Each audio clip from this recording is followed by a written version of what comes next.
Okay, everyone. So let's start with the homework discussion that I have given you yesterday. So I gave you 5 transactions to solve, and this was supposed to be solved using your traditional classification. So let's start doing the first transaction.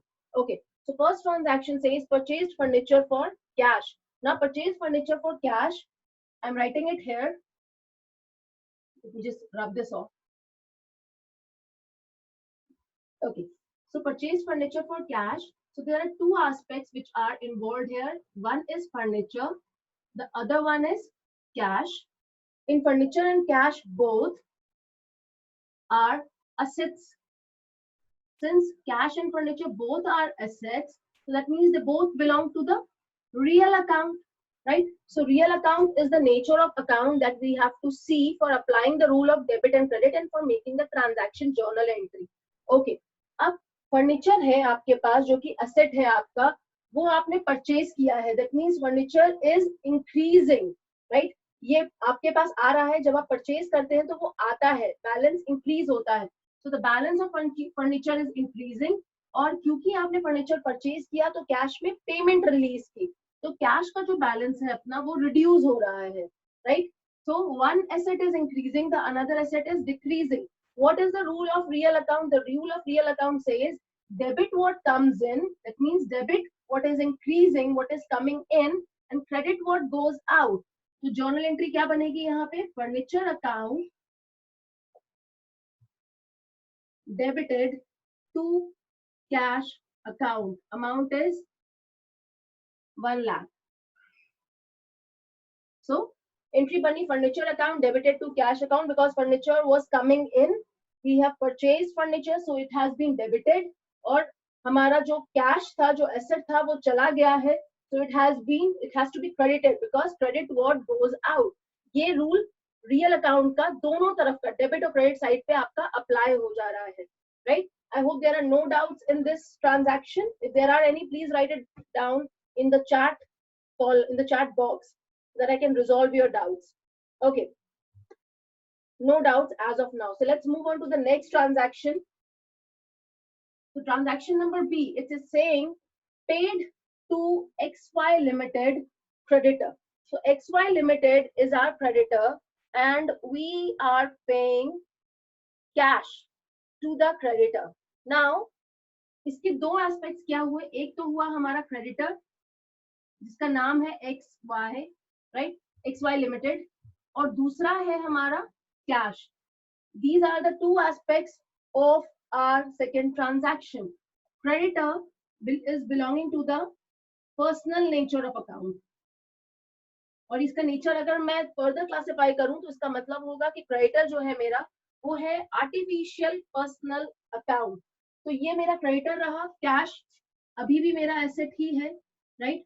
तो अगर हम यहाँ पे देखें, we are making payment to the creditor and in cash we are making the payment. That means cash is going out.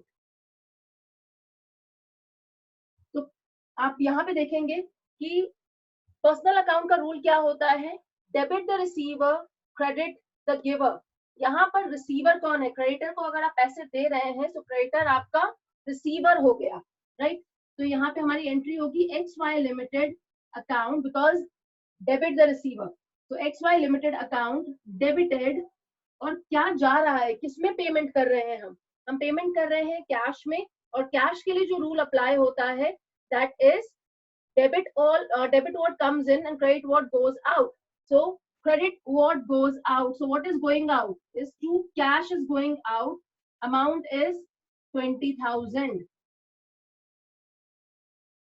Okay, I've just received a doubt, so let me solve that doubt meanwhile.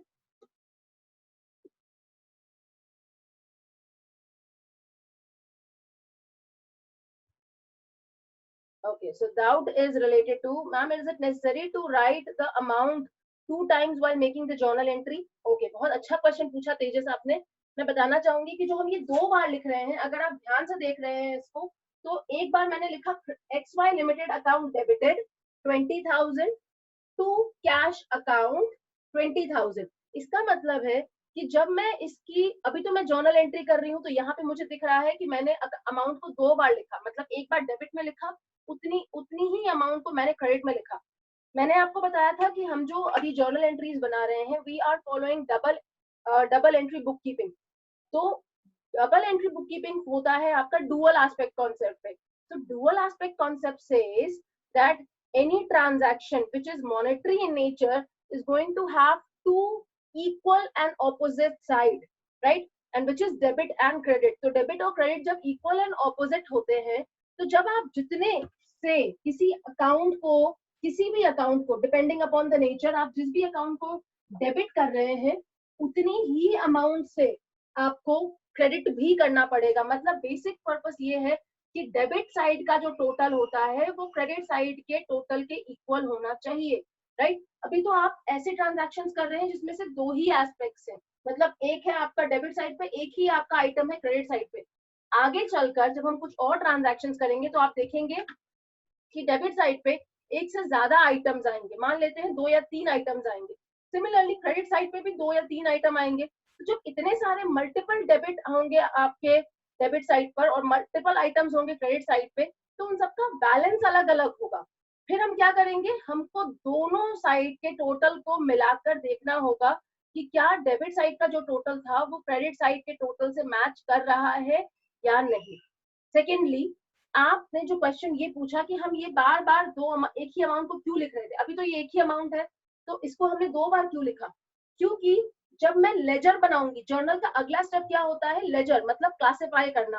Classify जब आप करते हैं तो आप बनाएंगे ledger account, T shape account. अगर आपको याद हो, हमने फर्स्ट अकाउंट के सेशन में उसे पढ़ा था। तो टी शेप अकाउंट जब आप बनाएंगे तो एक्स वाई लिमिटेड का जो अकाउंट बनेगा, उसके अंदर वहां पे आप लिखेंगे एक्स वाई लिमिटेड के अकाउंट। तो X Y limited account debited, किससे डेबिट होगा? टू कैश, यानी कि एक्स वाई लिमिटेड अकाउंट के अंदर डेबिट साइड पे आप लिखेंगे to cash. Similarly cash account का जो लेजर बनेगा उसके अंदर आप लिखेंगे बाय एक्स वाई लिमिटेड, मतलब उसी क्रेडिट साइड पे दिखेगा बाय एक्स वाई लिमिटेड। आप सबको याद होना चाहिए कि डेबिट साइड को हम टू साइड से रिफ्लेक्ट करते हैं और क्रेडिट साइड को बाय साइड से रिफ्लेक्ट करते हैं। तो जब हम एक्स वाई लिमिटेड का लेजर बनाएंगे तो उसमें दिखेगा टू कैश, और कैश का लेजर बनाएंगे तो उसमें दिखेगा बाय एक्स वाई लिमिटेड। इस तरीके से हम इसकी लेजर पोस्टिंग करेंगे। जब लेजर पोस्टिंग करेंगे तो क्या अमाउंट से करेंगे? That is 20,000। मतलब जो आपका एक्स वाई लिमिटेड है वो इफेक्ट हो रहा है 20,000 से, और कैश भी आपका जो जा रहा है वो 20,000 ही जा रहा है। इसी बात को सिग्निफाई करने के लिए, रिफ्लेक्ट करने के लिए, आप जो अमाउंट डेबिट कर रहे हैं उसी अमाउंट को आप क्रेडिट में भी लिखते हैं। मतलब दोनों बार ये अमाउंट लिखना जरूरी है। ये अमाउंट सेम है तब भी आप 2 बार लिखेंगे, अगर ये अमाउंट सेम नहीं है और अलग अलग अमाउंट्स हैं अलग अलग एस्पेक्ट्स के, तो भी आप उसको जितनी बार भी उसकी रिक्वायरमेंट होगी आपको उसको लिखना होगा। तो basically when we are writing XY limited 20,000, we are reflecting कि XY को इतना पेमेंट रिलीज किया गया, कितना? 20,000 का, और वो किस फॉर्म में रिलीज किया गया है? कैश के फॉर्म में। तो 20,000 कैश XY को चला गया, राइट? इसीलिए दोनों चीजें आप 2 बार लिख रहे हैं। ओके, नेक्स्ट ट्रांजैक्शन पे आते हैं। इसको मैं रब कर रही हूं अभी।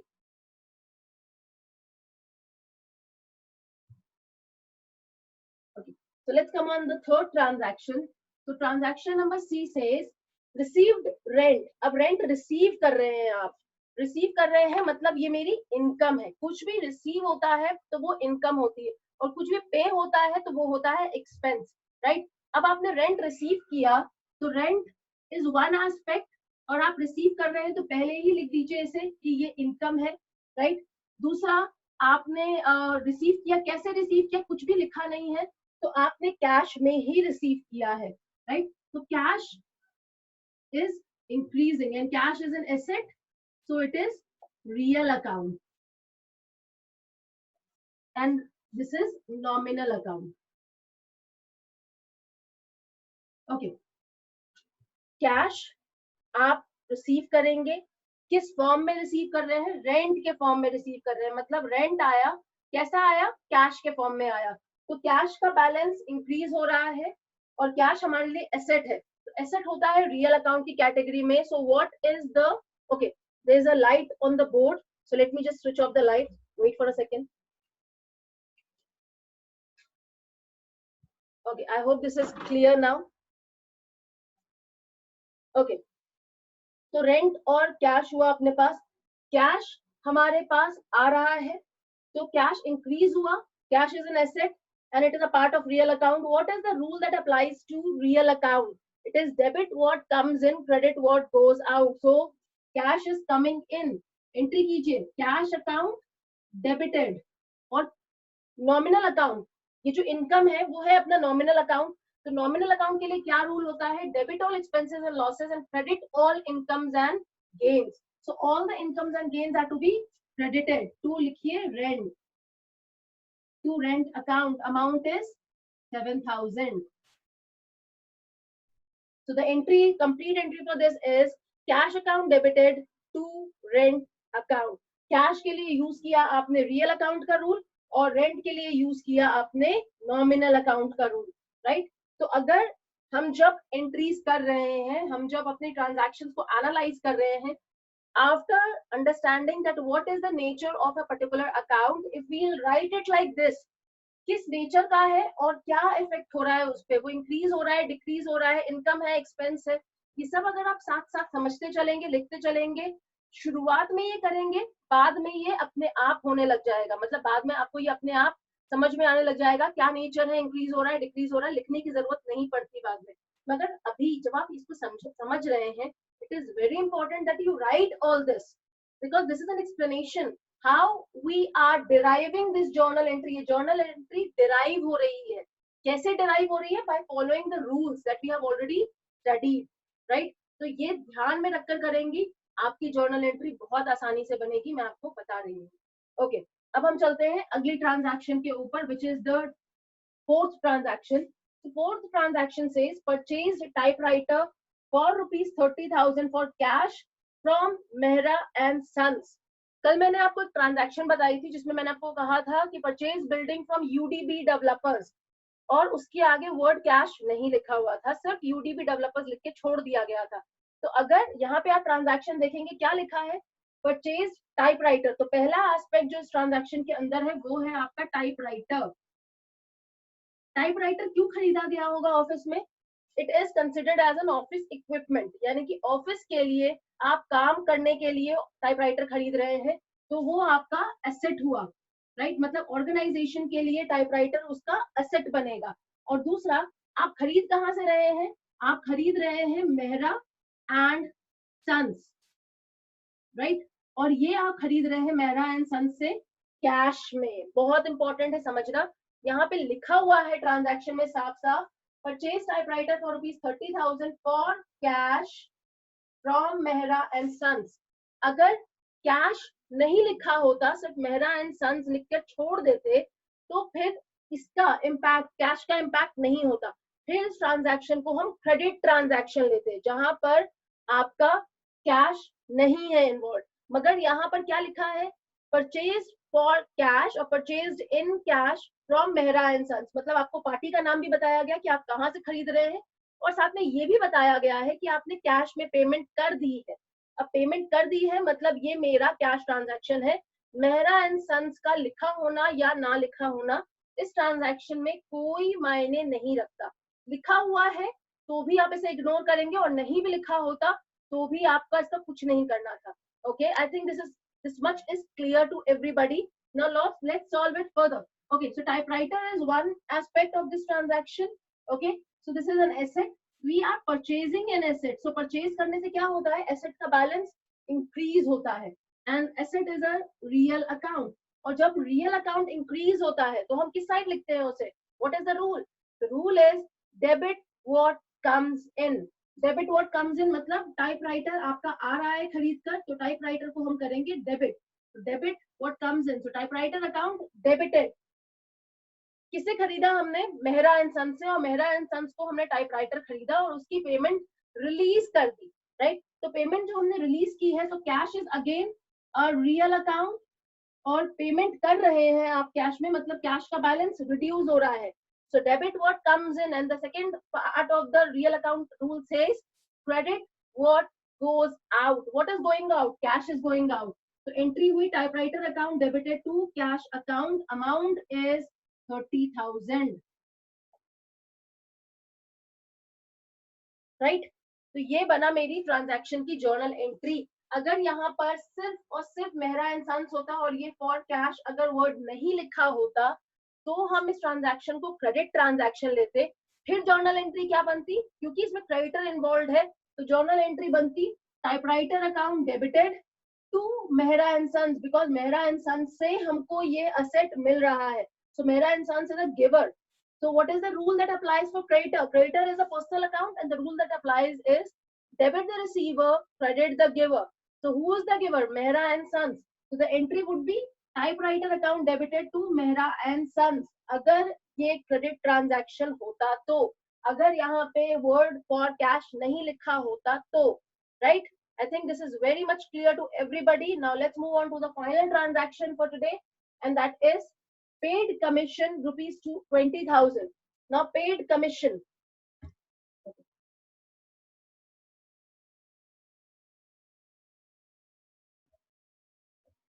कमीशन आपने पे किया है, जब आप कमीशन पे करते हैं तो इसका मतलब है कि we are paying it, so it is reflecting our expense category, right? तो हम लिख लेते हैं पहले कमीशन हमारे लिए क्या है, कमीशन हमारे लिए हमारा एक्सपेंस है। और एक्सपेंस कौन सी कैटेगरी में होता है ट्रेडिशनल के अंदर? It is a part of nominal account, right? ये नॉमिनल अकाउंट है हमारे लिए कमीशन। दूसरा, पे कर रहे हैं कमीशन, कुछ भी नहीं लिखा है, इसका मतलब है कि कैश में ही पे कर रहे होंगे। कैश अकाउंट, अब कैश अकाउंट जो है it is real account, asset है हमारा, रियल अकाउंट है। पे कर रहे हैं मतलब the balance is getting reduced, we are paying. Okay, there is a doubt that has just come, what is commission? Okay, let me give an example to you, जिससे आपको बेहतर समझ में आएगा कि कमीशन क्या होता है। ओके, मान लेते हैं कि मेरे जो सेल्स मैनेजर हैं उनको टारगेट दिया गया है कि आपको एक महीने के अंदर 1000 यूनिट्स बेचने हैं, राइट? अब 1000 यूनिट्स के ऊपर जो भी वो बेचेंगे हम उनको कमीशन देंगे। कमीशन मतलब एक तरीके का इंसेंटिव हुआ, एक बेनिफिट हुआ जो आप अपने सेल्स मैनेजर को प्रोवाइड कर रहे हैं बिकॉज वो टारगेट के ऊपर सेल कर पा रहे हैं। तो मान लेते हैं कि उनको 10,000 यूनिट का जो टारगेट था उस टाइम तक जो भी वो उनको पे होना था that was rupees 1 lakh rupees salary. 1 lakh rupees salary क्यों मिल रही थी? क्योंकि आप 10,000 यूनिट्स महीने में बेच के देंगे, ऑर्गेनाइजेशन का जो भी प्रोडक्ट है उसको आप 10,000 यूनिट्स बेच देंगे। अब 10,000 के ऊपर आपने 5,000 और बेच दिया, राइट? तो आपको बताया गया कि as whatever number of units additionally that you are going to sell over and above the target, you're going to get 2 rupees each unit, right? तो अब मैंने 5,000 और बेचे हैं यूनिट्स, तो मुझे कितना मिलेगा? मुझे मिलेगा 10,000 रुपए कमीशन।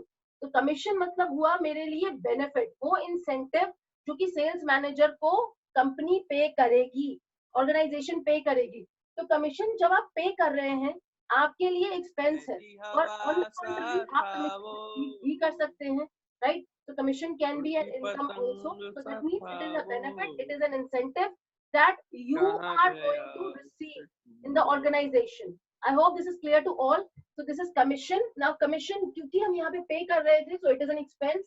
Nominal account है, और दूसरा cash account which is real account.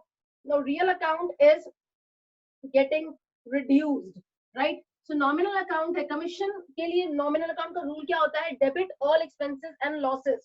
Expenses को आप डेबिट करते हैं तो डेबिट कीजिए कमीशन को। So commission account debited to, क्या पे कर रहे हैं आप पे कर रहे हैं कैश में, so it is to cash account, because the rule for real account says debit what comes in, credit what goes out.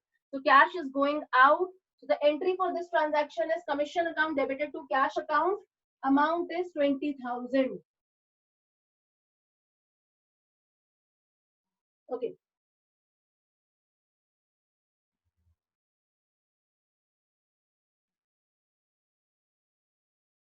I hope everybody is able to clear the doubt. Anybody who is still not able to understand any of the transaction that we have just discussed?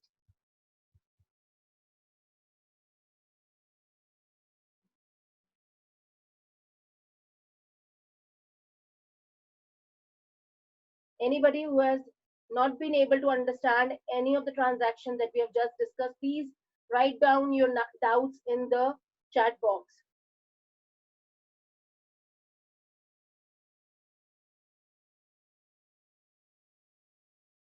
Okay, everybody.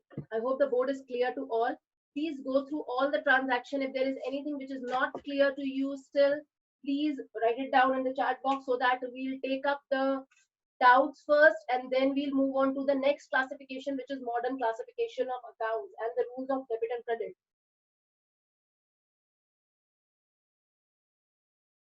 जैसा हम board में कर रहे होते हैं, जैसा मैं आपको रिफ्लेक्ट करती हूँ बोर्ड में, I would suggest you to do it in the similar manner in your notebook, क्योंकि जैसे आपको समझाया जा रहा है, अगर आप वैसे ही साथ साथ करते जाएंगे तो आपको आसानी से समझ में आता जाएगा कि कौन सी ट्रांजैक्शंस है, कैसे सॉल्व किया गया, and so that if any doubt comes up later on, so it would be easy for you to rectify your error and understand that how you are supposed to do it.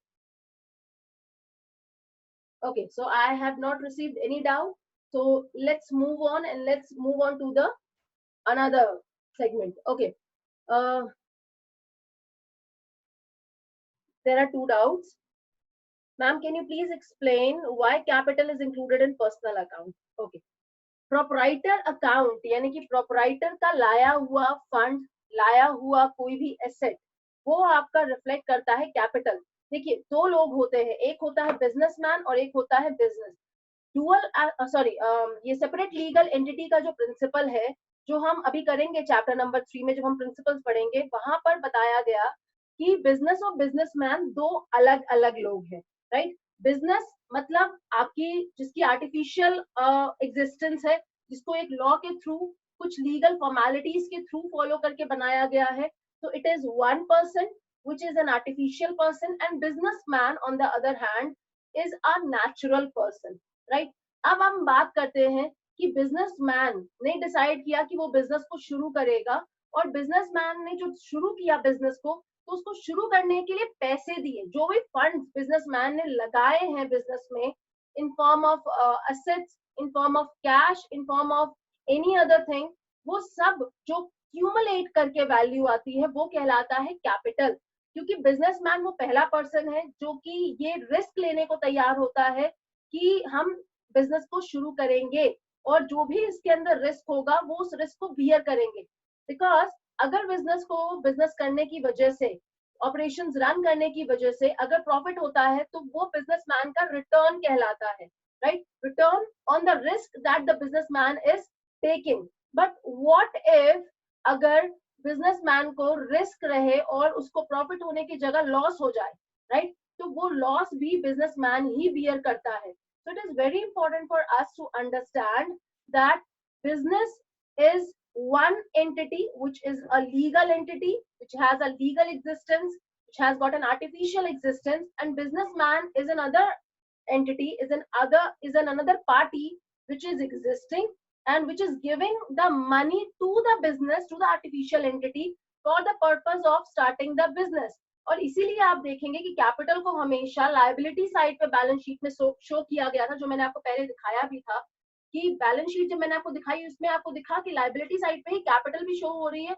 और बाकी liabilities भी show हो रही है. Okay, so basically इसका मतलब ये निकला कि जो भी लायबिलिटीज हैं कैपिटल के अलावा, वो सारी आपकी कहलाती है एक्सटर्नल लायबिलिटीज, मतलब something which is supposed to be paid to the outsiders. जैसे अभी मैंने यहाँ पे लिया था XY लिमिटेड, तो ये XY limited is an outsider, is a creditor, तो ये जो लायबिलिटी रहेगी मेरी, ये एक्सटर्नल लायबिलिटी रहेगी.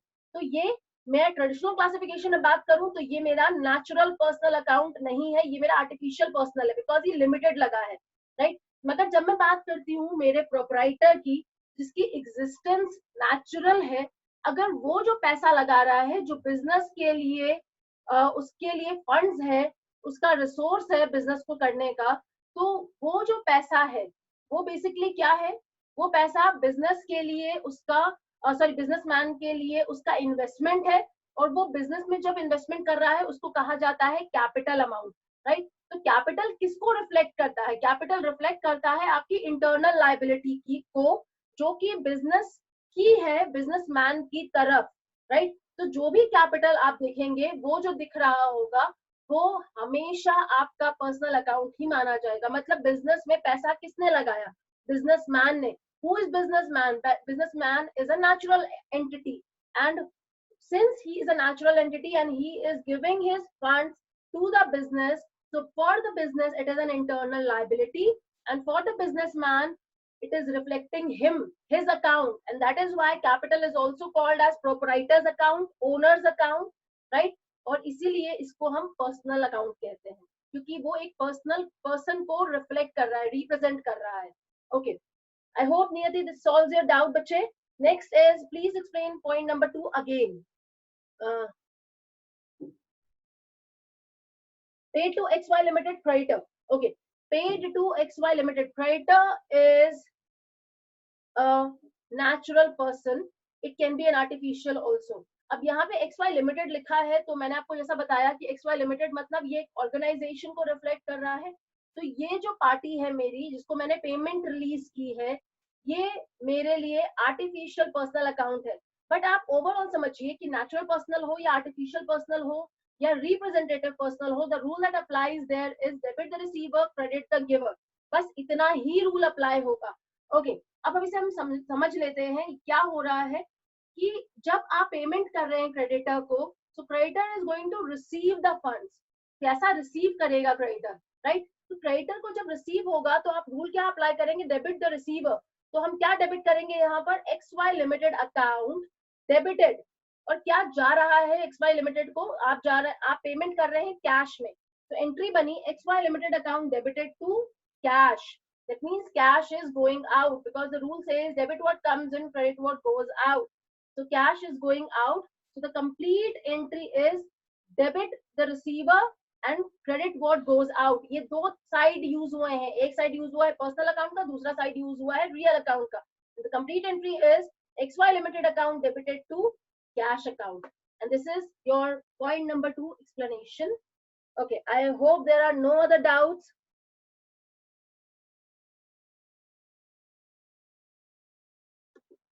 Okay, anybody having any other doubt?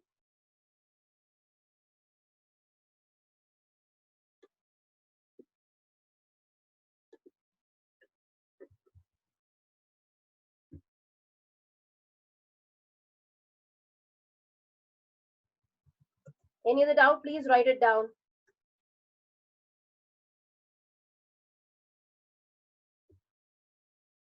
Okay, I suppose this is clear to all. So we have got 5 more minutes left. एक काम करते हैं, हम 10 मिनट के लिए और कनेक्ट करेंगे एक बार ऐसी आज ही के दिन। जैसे ही मीटिंग ओवर होती है, let's connect again and I'll not take a session more than 10 minutes, but let me explain the modern classification to you today. So that modern classification के basis पे भी आपको यही 5 एंट्रीज वापस सॉल्व करनी है, राइट? और आप ये देखेंगे कि ये सारी 5 एंट्री का इफेक्ट जो है वो वही रहेगा, जो जर्नल एंट्री पहले बन रही थी वही सेम जर्नल एंट्री बनेगी, कोई बदलाव नहीं आएगा। So let's do the modern classification of the account, the rule of debit and credit for modern classification.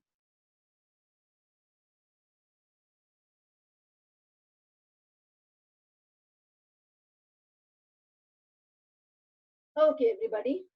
So let's start with rules of debit and credit.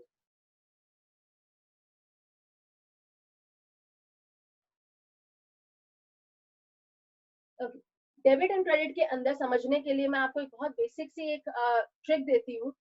जो भी हमारा एसेट है, expenses है, लॉसेस है, उन सबके लिए एक ही रूल अप्लाई होगा। एक ही रूल मतलब जैसे मैं आपको जो बताऊंगी rule of debit and credit, वो एग्जैक्टली सेम रहेगा for the assets which we have, for the expenses और for the losses that we have incurred. क्या रूल है देख लेते हैं उसे। assets, expenses and losses. Rule says debit when it increases, credit when it decreases, right? तो ये rule है। अब मैं आपको इस रूल को समझा देती हूँ एक बार। जब भी आपका एसेट आप परचेज करते हैं तो क्या होता है? बैलेंस आपका इंक्रीज होता है, so it has to be debited. जैसे मैंने कहा कि आपने यहाँ पर फर्स्ट ट्रांजैक्शन में फर्नीचर परचेज किया है, so the balance of furniture is increasing. What are you going to do in this case? Debit when it increases. So for furniture you are purchasing, so it is increasing, so it has to be debited, right? Credit when it decreases. Furniture पे किया, cash में payment कर दी furniture को purchase करने की वजह से, so cash में जब पेमेंट किया आपने, so cash is getting reduced. Credit when it decreases. So furniture account debited to cash account, ये बनी जर्नल एंट्री आपकी. कोई फर्क रहा ट्रेडिशनल और मॉडर्न में? कोई भी नहीं. एक्सपेंसेस को देखते हैं. एक्सपेंसेस के लिए जब आप एक्सपेंस इनकर करते हैं, so the balance is increasing. तो एक्सपेंस जब आपने इनकर किया, तो मान लेते हैं हमको कमीशन हमको पे करना था, सो कमीशन आपका एक्सपेंस है, तो commission is what is to be paid. So commission account debited to cash, क्योंकि कैश जा रहा है.